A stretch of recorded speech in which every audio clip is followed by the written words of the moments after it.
சேலம் மாவட்டம் ஓமலூர் அதிமுக புறநகர் மாவட்ட கள அலுவலகத்தில் செய்தியாளர்களுக்கு பேட்டியளித்த கழக பொதுச் செயலாளர் எடப்பாடி கே பழனிசாமி, திமுகவின் 4 ஆண்டுகால ஆட்சியின் லஞ்சல் ஊழல் பிரச்சினைகளை மறைக்கவே தொகுதி மறுசீரமைப்பு குழு கூட்டத்தை ஸ்டாலின் நடத்தியிருப்பதாக குற்றம் சாட்டினார். 25-26 நிதிநிலை அறிக்கை ஒரு கண் துடைப்பு நாடகமாகத்தான் பார்க்கப்படுகிறது. இன்னும் கிட்டத்தட்ட இந்த ஆட்சிக்கு ஒரு 10 மாத காலம் தான் இருக்குது. இந்த 10 மாத காலத்தில் அறிவிக்கப்பட்ட புதிய திட்டங்கள் எதுவும் நிறைவேற்ற முடியாத நிலை தான் ஏற்படும். ஏன்னா இதுக்கு நிதி ஒதுக்கீடு செஞ்சு பிறகு ஒப்பந்தம் கோரப்பட்டு அந்த ஒப்பந்தம் இறுதி செய்யப்பட்டு பணி துவங்கும் என்பது இயலாத காரியம். இப்பொழுது அறிவிக்கப்பட்ட அத்தனை அறிவிப்புகளும் தேர்தலுக்காக வாக்குகளை பெறுவதற்காக அறிவிக்கப்பட்ட திட்டங்களாகத்தான் பார்க்கப்படுகிறது.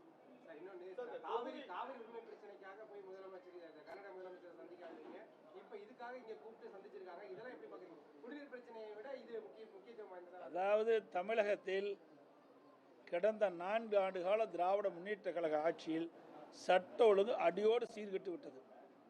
விலைவாசி விண்ணை முட்டுகின்ற அளவுக்கு விலை உயர்ந்திருக்கின்றது. தமிழகத்தில் மின் கட்டண உயர்வு, வீடுகளுக்கு பயன்படுத்துகிற மின் கட்டண உயர்வு, தொழிற்சாலைக்கு பயன்படுத்துகின்ற மின் கட்டண உயர்வு, அதே போல் சொத்து வரி உயர்வு, அதில் வீட்டு வரி 100% உயர்வு, கடை வரி 150% உயர்வு, அதேபோல் குடிநீர் வரி உயர்வு, பத்திரப்பதி அதனுடைய கைட்லைன் மதிப்பு உயர்த்தப்பட்டிருக்கிறாங்க. இப்படி எல்லா வகையிலும் பொதுமக்கள் பாதிக்கப்பட்டிருக்காங்க.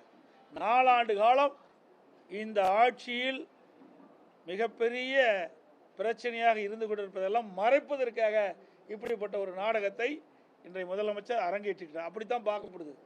ஏன்னா இந்த தொகுதி மறுசீரமைப்பு, நாடாளுமன்ற தொகுதி மறுசீரமைப்பு நாடாளுமன்றத்தில் கேட்கணும். இதே திராவிட முன்னேற்ற கழகத்தை சேர்ந்த நாடாளுமன்றங்கள் நாடாளுமன்றத்துக்கு வெளியிலே அங்கே போராட்டம் நடத்தினாங்க. அங்கே எங்கே போய் காங்கிரஸ் எம்பிலாம் போய் கலந்துக்கலையே. காங்கிரஸ் எம்பிக்கெல்லாம் திராவிட முன்னேற்ற கழக நாடாளுமன்ற அந்த நாடாளுமன்ற நுழைவு வாயில் போராட்டம் பண்ணிட்டு இருக்கும்போது அந்த இடத்துல காங்கிரஸ் கட்சி சேர்ந்த நாடாளுமன்ற கலந்து கொண்டிருந்தா இதில் உண்மையாலுமே இந்த தொகுதி மறுசீரமைப்புக்காக திரு ஸ்டாலின் எடுக்கிற முயற்சி பலனளிக்கும் நினைக்கலாம். ஆனால் நேற்றைய தினம் இந்த தொகுதி சீரமைப்புக்காக சென்னையிலே பல்வேறு கட்சியுடைய முதலமைச்சர்கள், பல்வேறு மாநிலத்துடைய முதலமைச்சர்கள், பல்வேறு கட்சியுடைய தலைவர்களும் அழைத்து பேசியது இதை திராவிட முன்னேற்ற கழகத்தில் லஞ்ச ஊழல் அதிகரித்திருக்கிறது, சட்ட ஒழுங்கு அடியோடு சீர்கெட்டிருக்கிறது, இவருடைய தமிழ்நாட்டு மக்கள் மிகப்பெரிய கொந்தளிப்பில் இருக்கின்றார், இதில் மடைமாற்றுவதற்காக நேற்றைய தினம் நடந்த நிகழ்ச்சி பிரதிபலிக்குது. இன்றைய தினம் பார்த்தீங்கன்னா அமலாக்கத்துறை இன்றைக்கு மதுபான விற்பனையில் 1000 கோடி முறைகேடு நடைபெற்றதாக பத்திரிகையிலையும் ஊடகத்திலையும் செய்தியை வெளியிட்டிருக்கிறாங்க. இன்றைய தினம் நீதிமன்றத்தில் அந்த வழக்கு இருக்குது. ஆக திராவிட முன்னேற்ற கழக ஆட்சியில் ஊழல் நடைபெறும் என்பது நிரூபணமாக இருக்குது. நாங்கள் சொன்னதெல்லாம் இப்போ வெளிச்சத்தில் இருந்திருக்குது. அந்த கலால் துறை மட்டுமல்ல, அனைத்து துறைகளிலுமே தமிழகத்தில் ஊழல் தலைவிரித்து ஆடிக்கொண்டிருக்கிறது.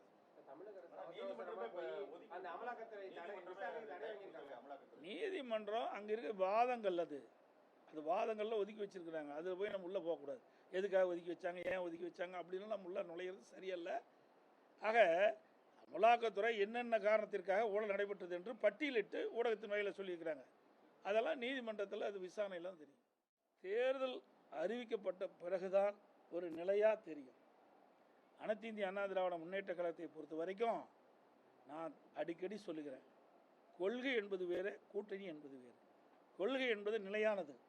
கூட்டணி என்பது தேர்தல் நேரத்தில் எதிரிகளை வீழ்த்துவதற்காக வியூகம் அமைத்து வாக்குகள் சிதறாமல் ஒன்றாக சேர்த்து அதிகமான வாக்குகளை பெற்று நிறுத்துகின்ற கூட்டணியில் இருக்கிற அனைத்து வேட்பாளர்கள், பிரதான கட்சி வேட்பாளர்கள் வெற்றி பெற்று ஆட்சி அமைக்க வேண்டும். அதுதான் கூட்டணி அமைக்கிறோம்.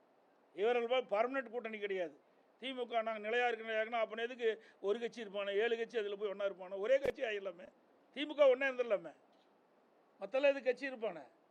மக்களுடைய பிரச்சனை எடுத்து வைப்பதற்கு அதிமுக எப்பவும் சளைச்சதல்ல. அதே போல் ஒவ்வொரு கட்சியும் மக்களுடைய பிரச்சனையை பேசுகிறாங்க. ஆனால் திமுக கூட்டணியில் அங்கமைக்கின்ற கட்சி திமுக தலைமையில் அமைக்கப்பட்டு அதில் இடம்பெற்றுகின்ற கூட்டணி கட்சி தலைவர்கள் தமிழ்நாட்டு மக்களுக்கு பிரச்சனை எதுவுமே சொல்லுதில்ல. எவ்வளோ பிரச்சனை இருக்குது, சட்ட ஒழுங்கு எவ்வளோ அடியோடு சீர்கட்டு கிடக்குது, எங்கே பார்த்தாலும் கொலை பாலியல் வன்கொடுமை ஏதாவது பேசுகிறாங்களா, விலைவாசி உயரை பற்றி பேசுகிறாங்களா? பல்வேறு தரப்பில் போராட்டம் நடத்திட்டு இருக்காங்க. அந்த போராட்டத்தை பற்றி கூட கம்யூனிஸ்ட் கட்சியை நினைக்க மாட்டாங்க.